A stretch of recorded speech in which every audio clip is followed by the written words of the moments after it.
Amém. Como é bom enfatizar missões mundiais, como é bom entendermos este tema tão precioso para as nossas vidas. Faça a terra se alegrar. E que você, meu irmão, você, minha irmã, esteja sempre orando por missões mundiais. Que você sempre esteja orando pelos continentes do nosso mundo, pelas Américas, pela Europa, pela África, pela Ásia, pela Oceania. Ore pelos continentes do nosso planeta, pelos países de nosso planeta, ainda que você não mencione cada país individualmente, mas lembre-se dos continentes, cite os continentes em oração, ou ore por questões específicas, como o pastor Júlio mencionou aqui, nesta manhã. Ore por missões mundiais, ore pela junta de missões mundiais, pelo trabalho dos missionários espalhados pelos 4 cantos da terra. Ore. E se você puder, sustente. Se você puder, esteja sustentando também os missionários que estão espalhados pelo mundo. E eu quero nesta manhã refletir com você sobre esta ênfase de missões mundiais, sobre este tema, faça a terra se alegrar. É a mensagem dos PGMs, dos pequenos grupos multiplicadores.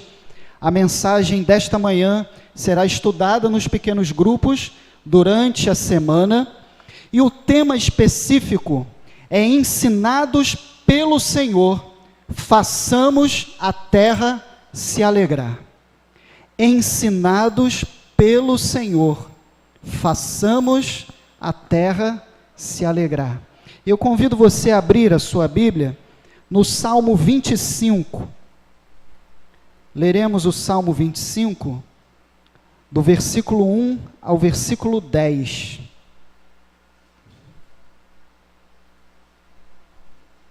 Abra sua Bíblia, então, o Salmo 25.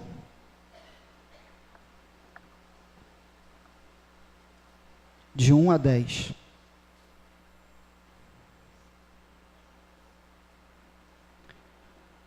Salmos é o livro da Bíblia, eu acho que dos mais fáceis de se achar, não é? Basta você abrir praticamente no meio da Bíblia, não é isso?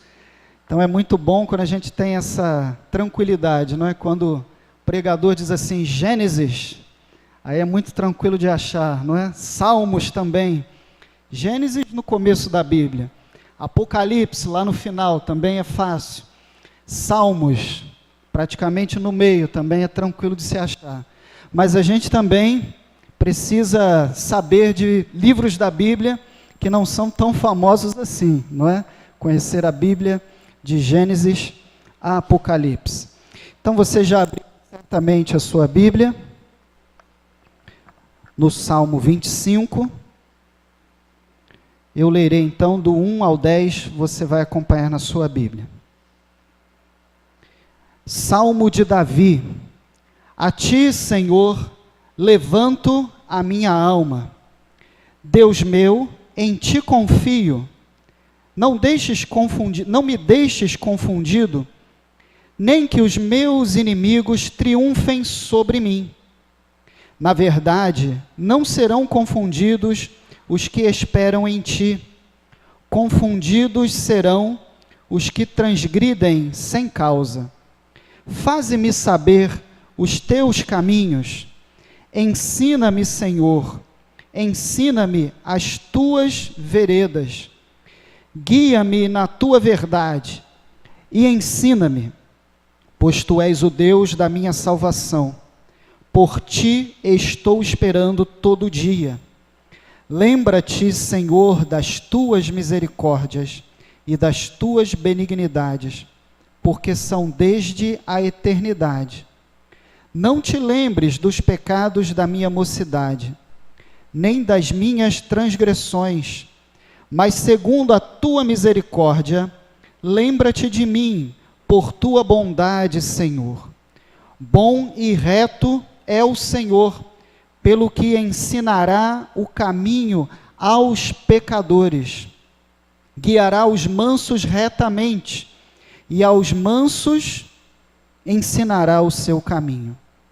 Todas as veredas do Senhor são misericórdia e verdade para aqueles que guardam o seu conserto e os seus testemunhos. Amém. Ensinados pelo Senhor, façamos a terra se alegrar. O Salmo 25 é um salmo do rei Davi, como nós lemos. O salmo começa no versículo 1 dizendo: Salmo de Davi, a ti, Senhor, levanto a minha alma. E o rei Davi, neste salmo, ele está dizendo aqui, está colocando diante do Senhor uma súplica em estilo de reflexão sapiencial. O salmista pede que Deus lhe abra perspectivas, que Deus lhe ensine. O Salmo 25 é um salmo de sabedoria, é um salmo de ensino. O rei Davi está pedindo ao Senhor que o ensine. Ele diz: Senhor, me ensina os teus caminhos. Ele já começa o salmo dizendo: a ti, Senhor, levanto a minha alma. Senhor, ensina-me os teus caminhos. Verso 4, faze-me saber os teus caminhos. Versículo 5, guia-me na tua verdade e ensina-me. O rei Davi, neste salmo sapiencial, neste salmo de sabedoria, um salmo de ensino, ele está clamando: Senhor, me ensina. Senhor, eu quero conhecer a tua verdade. Senhor, eu quero ter sabedoria. Senhor, eu quero seguir os teus caminhos. Senhor, eu quero ser ensinado por ti. E o salmo do rei Davi é um salmo também de ensino para o povo de Israel, porque o povo de Israel sempre cantava os salmos. Os salmos são cânticos, são louvores ao Senhor. Eles são utilizados nas celebrações, quando o povo de Israel caminha para Jerusalém, quando o povo de Israel cultua a Deus, e o povo de Israel então é desafiado pelo rei Davi neste salmo a ser ensinado pelo Senhor. O rei Davi diz: Senhor, me ensina. E é como se ele estivesse dizendo para o povo também, o povo clamar, suplicar: Senhor, ensina-nos enquanto teu povo. Senhor, ensina ao povo de Israel. Este salmo então nos leva a pensarmos neste tema: ensinados pelo Senhor, façamos a terra se alegrar. E eu quero dividir esta mensagem em duas partes então, que estão já no tema: ensinados pelo Senhor, façamos a terra se alegrar. A primeira parte: ensinados pelo Senhor. Vamos refletir então sobre isto. Ensinados pelo Senhor. O salmo desafia aquele que lê este salmo precioso. O salmista desafia o leitor a clamar ao Senhor que o ensine. E nós só seremos ensinados pelo Senhor se tivermos uma disposição para isso. Serei ensinado pelo Senhor se houver disposição da minha parte. O salmista já começa logo dizendo: a ti, Senhor, levanto a minha alma. O que ele está querendo dizer com isso? Quando ele diz assim: Senhor, a ti eu levanto a minha alma. Ele está dizendo que ele tem uma disposição em ser ensinado pelo Senhor. Quando o salmista declara: eu levanto a ti a minha alma, ele está dizendo: Senhor, me ensina. Senhor, eu quero ser ensinado. Ensinados pelo Senhor requer um desafio da minha parte, uma disposição da minha parte de buscar isto. Eu preciso pedir ao Senhor que me guie, que me ensine. Eu preciso levar ao Senhor a minha alma. Podemos observar isso no versículo 4 também. Olhe, no versículo 4, olhe na sua Bíblia. Faze-me saber os teus caminhos. O salmista está dizendo: faze-me. Depois ele diz, ensina-me. No versículo 5, guia-me. Mais à frente, no mesmo verso 5, ensina-me.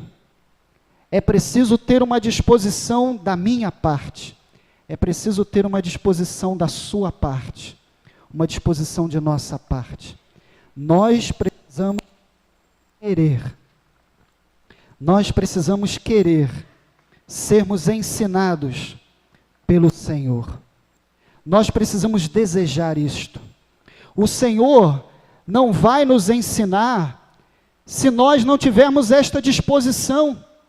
Deus não força o ser humano a nada. Deus não chega assim, olha, eu vou te ensinar, olha, eu vou te salvar, olha, eu vou te obrigar a isso. Deus não faz isso. Eu preciso ter uma disposição de pedir ao Senhor que me ensine. Esse é o primeiro passo. E aí, então, tendo esta disposição da parte, Senhor, eu quero ser ensinado por Ti.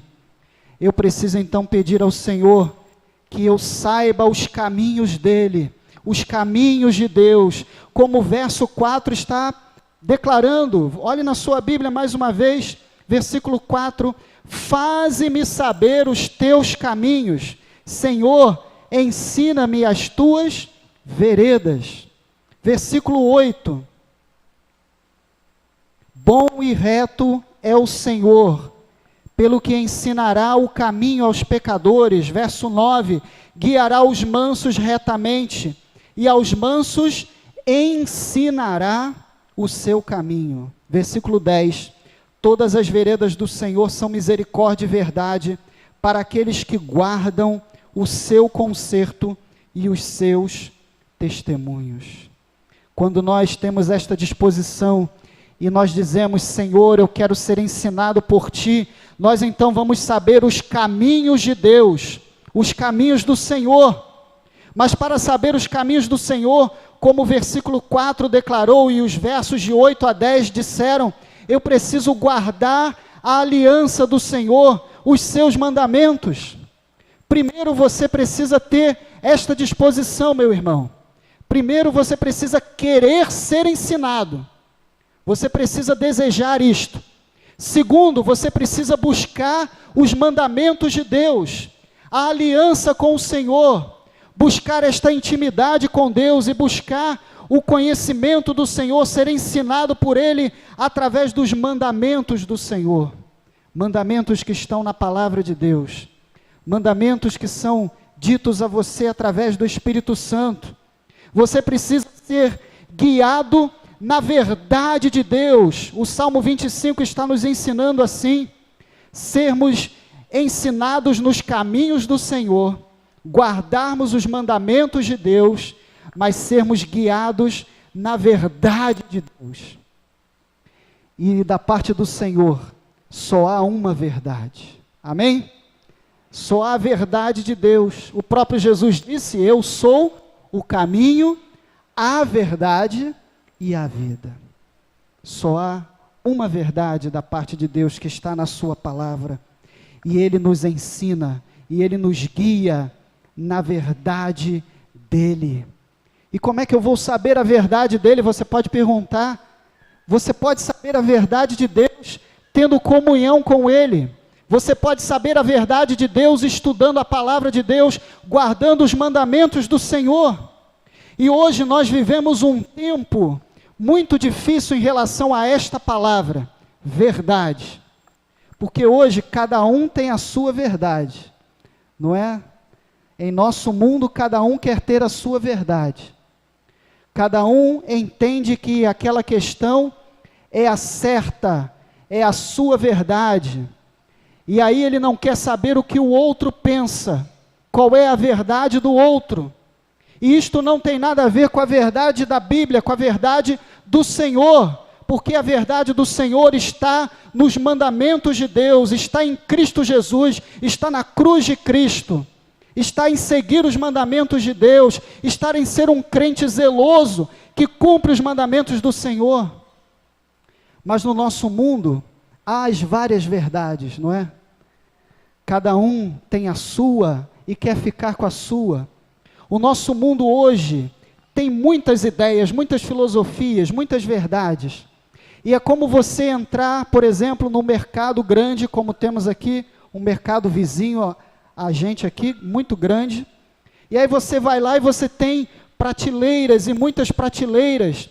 E você tem variedades de produtos e você pode escolher qual produto você deseja. O preço que você quer, aquilo que lhe atende melhor. Em relação às ideias, em relação às verdades, nós estamos vivendo assim no nosso mundo. Temos uma prateleira cheia de várias verdades, e aí você vai lá, escolhe a sua, escolhe aquilo que mais lhe agrada, e fica com aquilo, e se o outro vem dizer algo para você, você não quer saber, porque você já tem a sua, e o outro não importa. A opinião do outro não importa, a verdade do outro não importa. Mas Jesus disse, eu sou o caminho, a verdade e a vida. A verdade está em Cristo. A verdade está na palavra de Deus. A verdade está nos caminhos do Senhor. Vivemos hoje um tempo também da chamada pós-verdade. E houve uma escolha por parte de uma universidade que colocou esta palavra como a palavra do ano passado, se eu não me engano, a pós-verdade. E o que é a pós-verdade? É a pessoa acreditar tanto em algo, acreditar tanto, e muitas vezes é uma mentira, aquilo não é realidade, não é fato, mas ela crê tanto naquilo, ela acredita tanto naquilo, que aquilo se torna a sua verdade. E muitos estão vivendo no nosso mundo nesta pós-verdade. Preferem viver as mentiras, preferem viver no pecado, preferem ficar tranquilos numa vida agradável, alegre, mas numa vida de mentira, do que saber a verdade de Deus, e então serem confrontados e viverem a verdade do Senhor. Hoje em nosso mundo, muitos estão preferindo viver na mentira, viver esta chamada pós-verdade. E ainda que aquilo que é colocado para aquela pessoa seja fato, os fatos estão ali, não é? Os fatos estão ali presentes, aquela realidade está mostrando, olha, é isso aqui, como a minha camisa, não é? É verde. É outra cor? Alguém está enxergando aqui de outra cor? Não? Gabriel falou azul, né? É azul, Gabriel? É verde, não é? Todos estão vendo? É verde? Sim? Sim. Mas muitos olham muitas vezes e querem ver na camisa verde, uma camisa de outra cor, vermelha, preta, azul, lilás, né? Sei lá, qualquer outra cor aí que cada um gosta, né?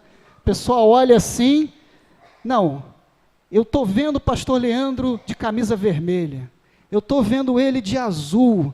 Não, meu querido, mas aqui a camisa é verde, está aqui, é um fato, é uma realidade, mas ele prefere achar que é azul e viver com aquela mentira, achando que é sua verdade.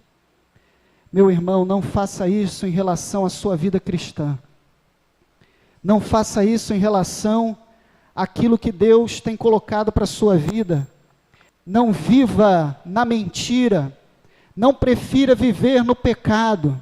Não fique confortável vivendo em situações da sua vida, mesmo que aquilo esteja lhe agradando, mas viva na verdade de Deus. Em nosso mundo também, que somos confrontados com tantas realidades, com tantas ideias, com tantas filosofias, você precisa viver a verdade de Deus. Não confunda ideias, filosofias humanas, pensamentos políticos, pensamentos humanos, com a verdade de Deus, com a verdade da palavra de Deus. Que aí é complicado. Justificarmos colocando a questão de Deus, seja para um lado ou seja para outro, é complicado, meu irmão. Deus não tem partido.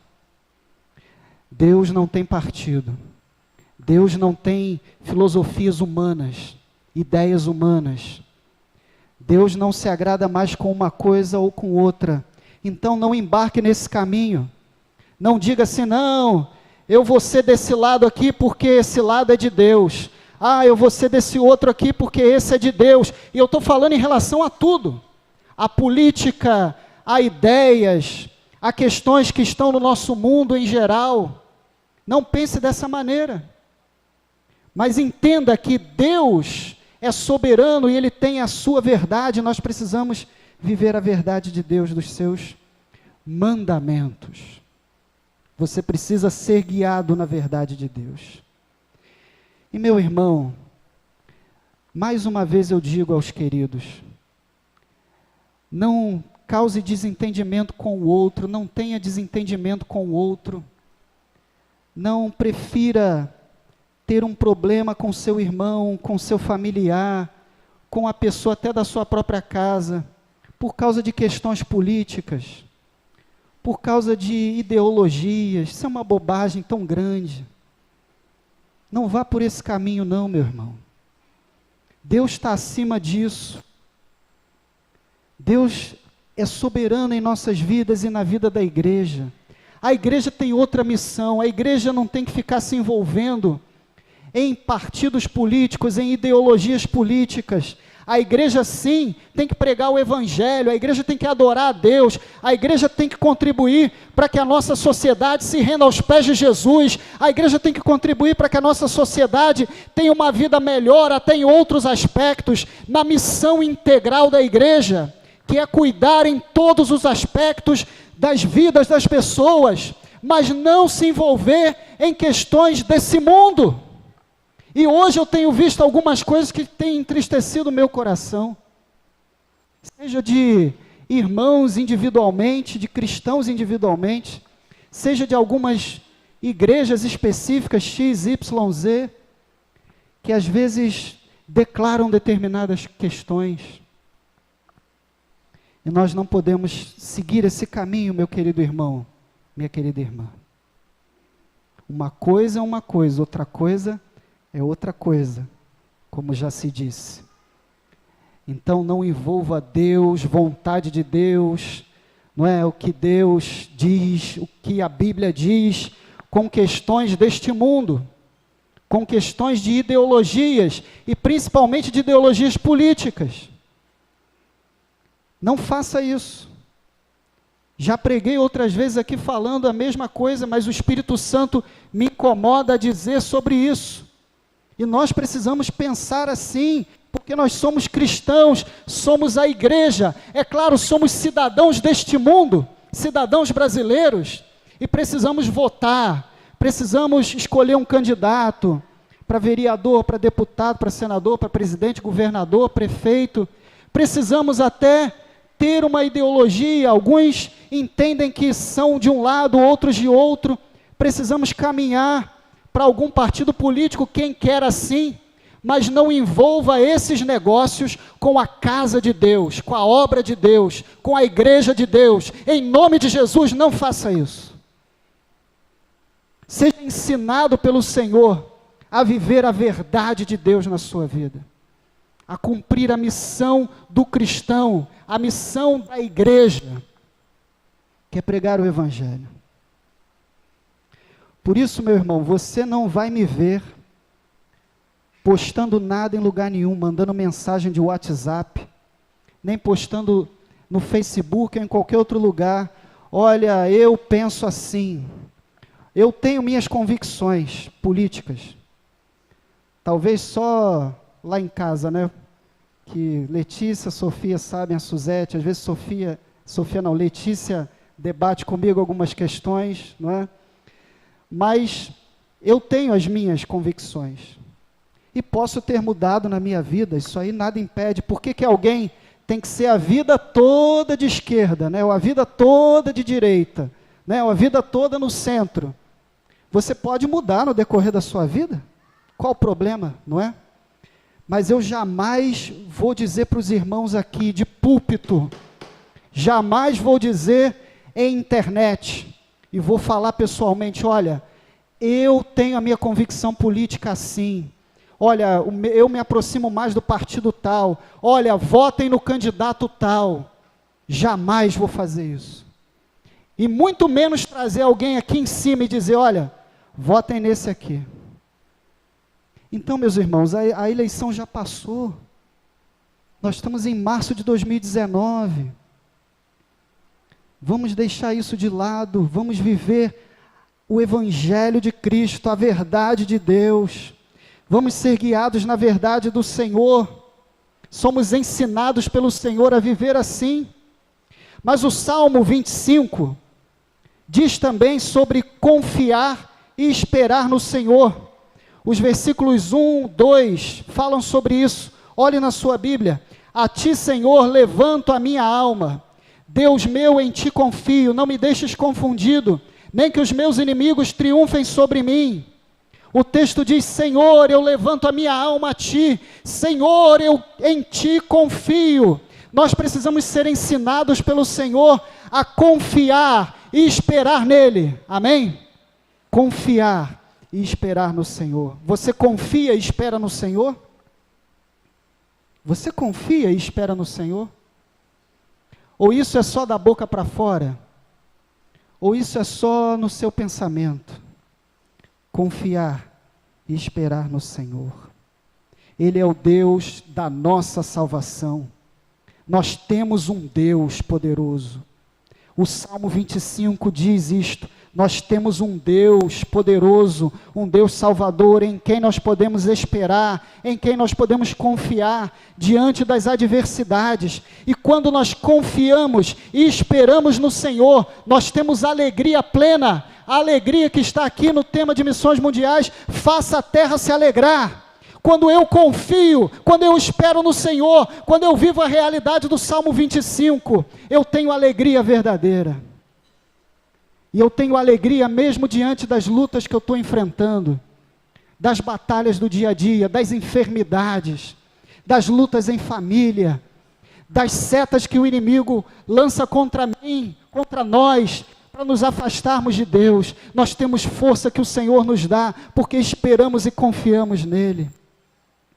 No desfile de carnaval passado, uma escola lá de São Paulo colocou na avenida uma coisa ali terrível, e muita gente falou sobre isso, não é?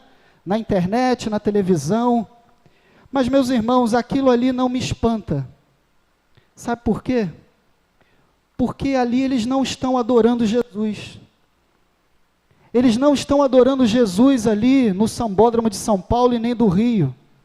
Eles estão adorando o diabo.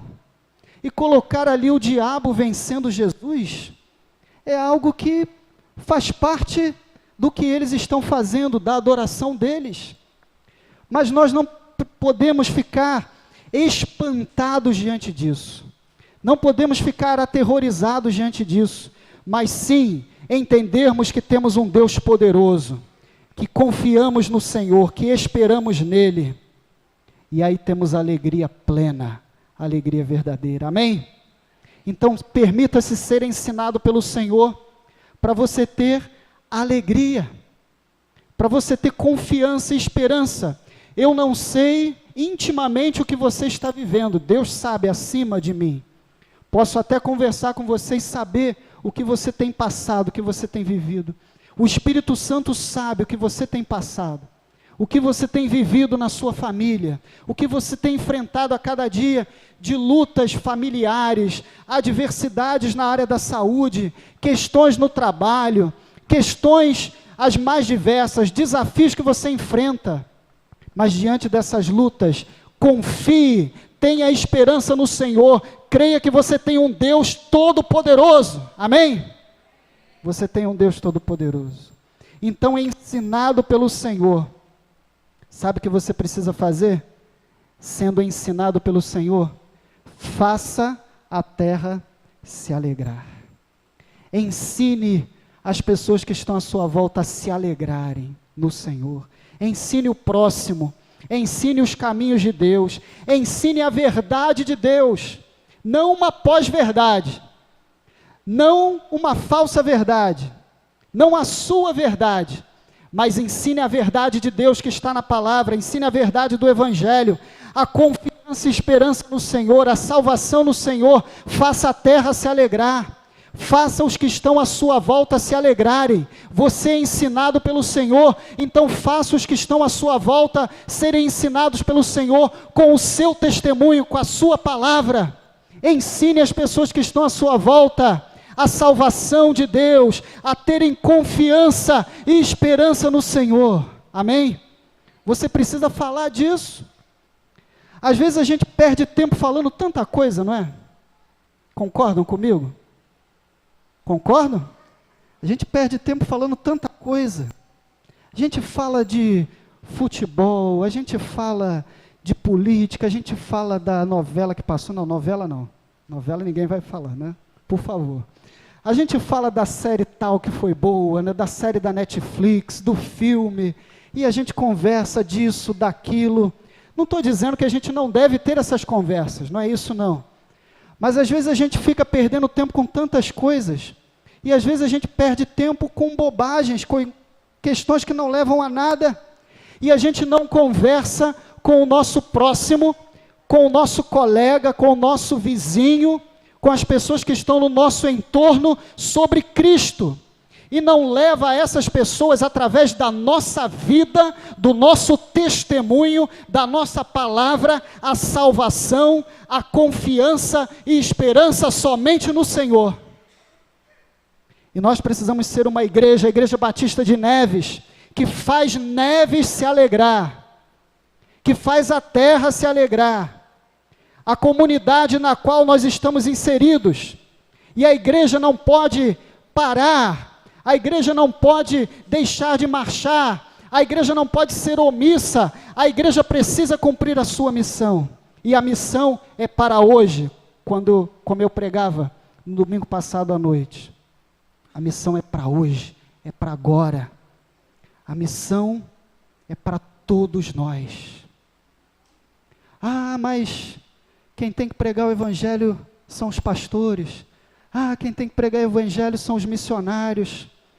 Ah, mas eu vou deixar que, né, deixa lá que o pastor Leandro faz, deixa que o pastor Júlio faz, o pastor Flávio faz.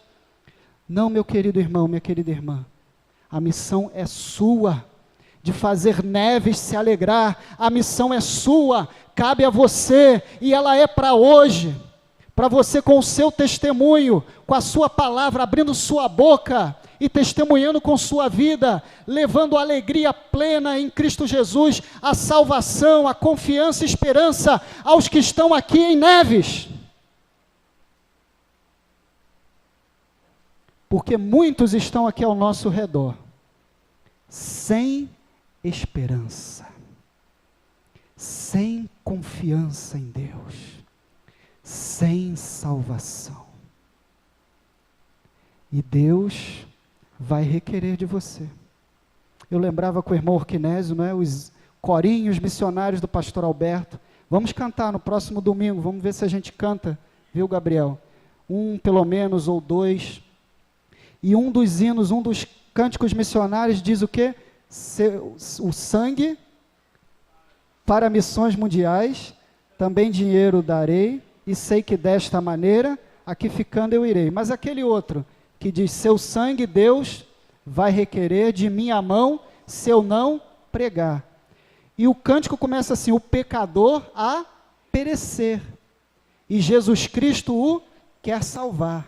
O pecador está perecendo, e Jesus Cristo quer salvá-lo. Mas o sangue do pecador, o sangue dos pecadores que estão ao nosso redor, o sangue daqueles que estão sem Jesus, em Neves, e em São Gonçalo, e em toda a terra, Deus vai requerer da minha mão, da sua mão, Deus vai nos cobrar, se nós não falarmos de Cristo, se nós não fizermos a terra se alegrar, Neves se alegrar. Eu quero encerrar este segundo tópico da mensagem, e também caminhar para encerrar a mensagem, falando de mais uma tragédia que aconteceu, né? A tragédia lá em Suzano, quando entraram na escola e atiraram e fizeram outras maldades. Mas, meu irmão, essas coisas acontecem, como a tragédia de Brumadinho, que nós não podemos esquecer, como tragédias do dia a dia, que tem acontecido em São Gonçalo, no Rio de Janeiro, no nosso país. Sabe por quê? E aí eu quero colocar aqui não uma explicação sociológica, filosófica, antropológica, mas uma explicação teológica, indo no fundo, na raiz do problema. Porque é claro que há também as questões sociológicas e etc., que explicam. Mas vamos na raiz do problema. Por que acontecem essas coisas? E o irmão Roberto Campos me mandou uma mensagem no Zap explicando muito bem sobre isso. Um teólogo falando sobre isso, e ele explicava muito bem, dizendo assim que a tragédia de Suzano não foi porque tem videogame violento. A tragédia de Suzano não foi porque os meninos sofreram bullying por causa disso, daquilo, não. A tragédia de Suzano é porque as famílias estão desestruturadas. É porque não há Deus no coração do ser humano. Porque falta amor. E aí o teólogo continuava dizendo. E indo na raiz do problema. Por que acontecem essas tragédias em nosso mundo? E tragédias muitas vezes que a mídia nem noticia. Tragédias que acontecem nas comunidades a cada dia, nos bairros. Porque há ausência de Deus. Há o pecado no meio do ser humano. Há ausência de amor. Há ausência de alegria. A alegria de Cristo. Por isso aconteceu essa tragédia terrível em Suzano. Porque há ausência de tudo isto. Há ausência da verdadeira alegria. Há ausência de amor. Há ausência de Deus. E o pecado que está no coração do ser humano domina o ser humano e torna este ser humano um monstro. E às vezes a gente fica até assim, não é? Meu Deus, um ser humano fazer isso, não é? Um ser humano fazer aquilo. Meu querido, o ser humano faz isso mesmo. Sabe por quê? Porque ele está no pecado. Ele tem a ausência de Deus. Um animal, se tiver que matar, ele vai matar, mas para se defender. Ou para se alimentar. Um animal, um gato, um cachorro, um tigre ou qualquer outro, ele não mata por prazer, ele não mata porque planejou. Isso é do ser humano. E o ser humano faz isso porque tem o pecado na sua vida. E cabe a nós fazer a terra se alegrar, fazer neves se alegrar, para que o pecado não habite nos corações dos seres humanos. Então, meu querido irmão, ensinado pelo Senhor, faça a terra se alegrar. Você é ensinado pelo Senhor, mas você precisa pedir ao Senhor: Senhor, me ensina. Senhor, me guia. E você precisa ser ensinado pelo Senhor a entender os caminhos dEle, a verdade dEle, a confiar e esperar somente nele, e ensinado pelo Senhor, ensinado em tudo isso, faça neves se alegrar, faça a terra se alegrar. Amém?